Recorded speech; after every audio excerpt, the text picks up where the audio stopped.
हे अशा प्रकारे मिल्किंग चालतं आमचं सुबोध डेअरी फार्मवर. मिल्किंग मशीन आहेत. At a time 2 bucket at a time चालतात आणि 0 ह्युमन टच, म्हणजे याच्यामध्ये हाताने दूध न काढता आम्ही मिल्किंग मशीन वापरतो. आणि म्हणजे दुधाची शुद्धता जी आहे, दुधाची शुद्धता पूर्ण आमची हाताचा टच म्हणजे मायक्रोबियल कंटेंट जे आहे त्यामध्ये कमी होतं आणि मिल्क एक्सपोज होत नाही एन्व्हायरमेंटसोबत. म्हणजे expose in the sense direct तुमच्या सडामधून डायरेक्ट दूध तुमच्या बकेटमध्ये येतं आणि मायक्रोबियल कंटेंट जे एन्व्हायरमेंटमध्ये आहेत त्याचं 0 कॉन्टॅक्ट येतो. त्यामुळे दुधाचं गुणवत्ता वाढते आणि मिल्किंग मशीन असल्यामुळे जे सड जे आहेत त्यांना त्यांची ओपनिंग नाही होत. म्हणजे मस्टॅटिस होण्याचा पण जो चान्सेस आहे ते मॅक्झिमम 0 होतात. कारण मस्टॅटिस आपण हाताने प्रेशर दिल्यामुळे जे सड आहेत त्यांचे त्याच्यामध्ये जे ज्यातून दूध येतं, ओवा म्हणतो आपण त्याला, तर ते ओव्याचं ओपनिंग जास्त मोठी होते. हाताने आपण प्रेशरने दूध काढतो आणि म्हैस खाली बसल्यानंतर काय होतं की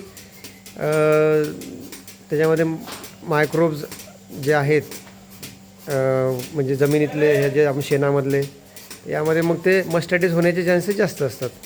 त्याच्यामुळे मिल्किंग मशीनचा हा एक फायदा तर झालाच.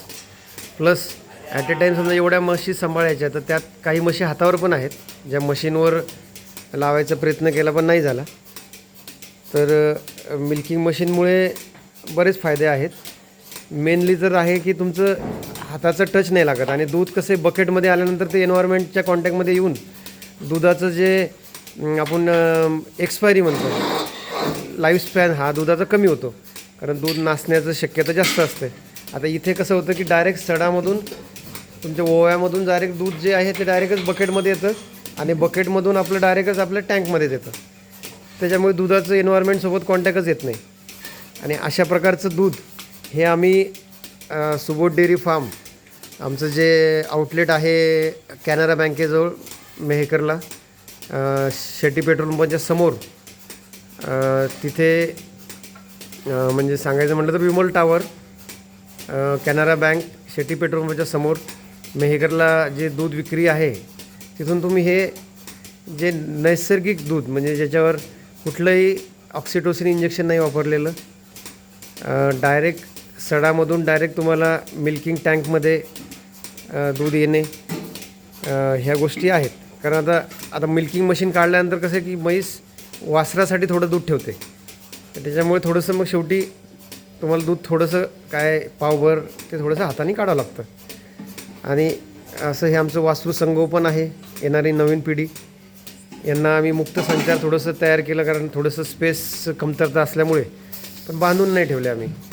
आणि तिकडे सर पाहिलं तर तिकडे आमचं अजून हा जो लॉट आहे हा थोडासा गाभण असल्यामुळे हा त्या साईडला ठेवला. आणि म्हशींचं मुक्त संचारची आमची तयारी चालू आहे थोडी, तर येणाऱ्या काळात ह्या म्हशी पण मुक्त संचारामध्ये राहतील.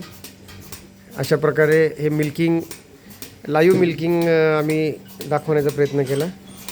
आणि यामध्ये फॅमिली आमची पूर्ण आम्ही इन्व्हॉल्व असतो, कारण आम्ही एन्जॉय करतो.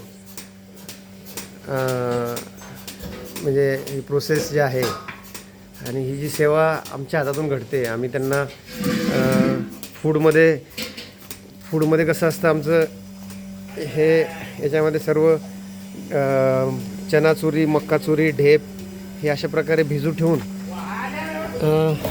8 घंटे भिजून आम्ही 2 किलो सकाळी, 2 किलो संध्याकाळी हिरवा चारा, सुका चारा, ह्या सर्व गोष्टी आम्ही ह्या देतो आम्ही. म्हणजे फूड जे आहे आमचं सगळं फुल्ली प्रोटीनेस फूड आहे. म्हणजे प्रोटीन आपण जेवढं दिलं, मक्का, चनाचुरी, ढेप, आता ही क्वालिटीची ढेप आहे, ह्याच्यात गव्हाचा भरडा पण आहे. गव्हाचा भरडा आहे.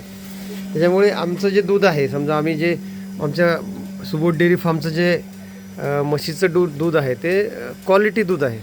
म्हणजे आता हे ॲडव्हर्टाईजमेंट म्हणून नाही आहे, पण आता हे तुम्हाला लाईव्ह दाखवतो आहे आम्ही, की असं काही नाही आम्ही कोणाकोण विकत घेतलं आणि तुम्हाला दिलं.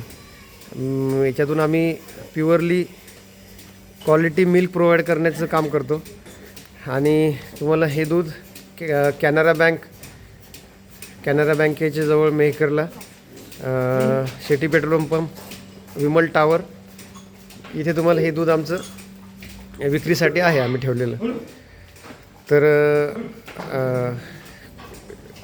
क्वालिटी दूधसाठी तुम्ही आम्हाला भेटू शकता.